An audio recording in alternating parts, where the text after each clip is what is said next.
Have you ever felt a little bit bamboozled by all the model numbers and the ranges available in Yamaha digital pianos? If so, let me try and clarify some of that in today's video. Make sure you hit subscribe. Let me know any questions in the comments. Let's get started. At the entry level end of the range, we've got the P series. So we're talking about the P45 125.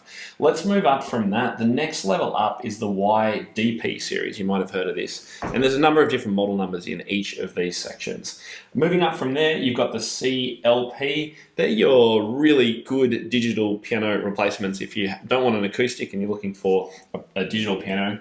And then I'm drawing this line across because the next two kind of sit aside from the ones before. The CSP and the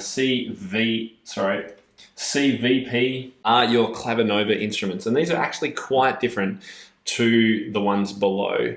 So let's go into a little bit more detail about the price ranges and what you actually get in each of these different models, and most importantly, who might benefit most from each of the different instruments. So let's start at the bottom with the P series. So the P series, you've got ones like the 125, the 45, even the newer 515. This one's a little bit different because it's actually got a better action in it than some of these higher model numbers. So let's just leave that one aside for now. But I've recommended often the P125 and similar instruments. Great for beginners, entry level, people on a budget, or parents who don't have a huge amount of money to spend. You're looking at about $1,000 for a digital piano with weighted keys and pedals, and a console to sit it on, so you're not trying to play on one of those cross brace stands that you see on stages where everything wobbles. Super important. Moving up from the P series, you get the YDP series. A number of these ones were brought out in 2021, including a slimline version. So in this one, you're getting, again, a better action than the P125. You're getting a console. You can either get the slim console. So the console is the box that the thing comes in, like the wooden frame for it. So you can get a slimline version, so it doesn't take up so much room. Great for tight apartment spaces. And this is really, and you get 3 pedals too. And this is really the kind of entry level, medium kind of range digital piano. There's a number of, again, in this, a number of different model numbers in this particular, the YDP range. Some of them have different key tops. There are changes in the action inside them. So there is a variety of price points as well within this. But this is just moving up in, again, slightly better action, better console, better features, better functionality, better instrument choices and options available inside the digital architecture. Now, the CLP is really another step up again, and there's a range, another step up in quality and action in particular. So you're really looking, if you're looking at the CLP range, you're going to be getting one of the best actions you can get. You've also got the option of wooden keys, longer key pivot points and things like that, just to give it the most realistic feel that you can get. The price ranges for this start at about $3,500. These are Australian dollars, by the way, and can actually go up to about $13,000. That's eye-watering. This is for the top of the line CLP in the digital piano console, so it actually looks like a digital piano. And you'll see, interestingly enough, this is about the top price of the top of the line Clavinova as well. So all of these instruments up to the line here are really replacements for acoustic pianos. They are digital pianos first and foremost. That is their main goal.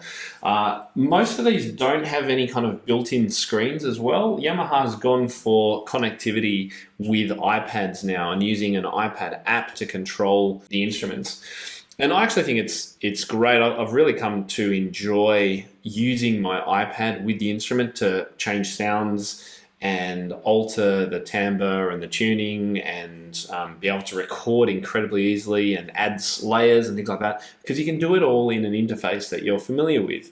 You can pinch and swipe, and you know where the menus are and things like that, because it's quite intuitive. Whereas trying to do it on a little screen that they've built and sometimes aren't even touch related, can be a real challenge. It can just waste lots of time. So being able to plug in and just control your instrument from an iPad, I think is actually a great feature, and that's become more and more common in these instruments here. And the great thing is they all use the same app. So if you learn it on one, you can use it on another, And if you upgrade, you'll understand how it all works. You'll just get more features available in the app for the different instrument. Once you've crossed this line, you're in a different category. So these are the Clavinovas, have I spelled it right? Clavinova. And these are arrangers. So they're designed for people who want to play along with lots of different styles and rhythms and accompaniment patterns and different sounds, and just have a whole orchestra at your fingertips and incredible complexity and about 1,000 buttons. These sometimes look like you're about to fly a jet engine in the cockpit because there are so many buttons. And you kind of need a lot of practice or some training to actually understand how to use them fully. But if you want that, then these are incredible instruments. What I would say though is for most teachers, unless you want all of that stuff and you're going to actually use the arranging functions and the backing tracks and the chord progressions and all that kind of stuff, you probably don't need the Clavinova level, and one of these levels would be better for you. When you're looking at the CSP, the Smart Arranger, you're looking at the sort of $4,000 to $4,500 mark. And then the CVP, which is the top of the line, starting at about $5,500. Again, heading up somewhere near $13,000 if you want the full Clavinova, top of the line, with the grand piano console. And yeah, there's definitely crossover. If I go right back to the P series, the 515, which is a newer model, actually has an action that's somewhere probably up here in quality. So yeah, there's crossover in all of these ranges. So a better way for me to mark this would be something like this.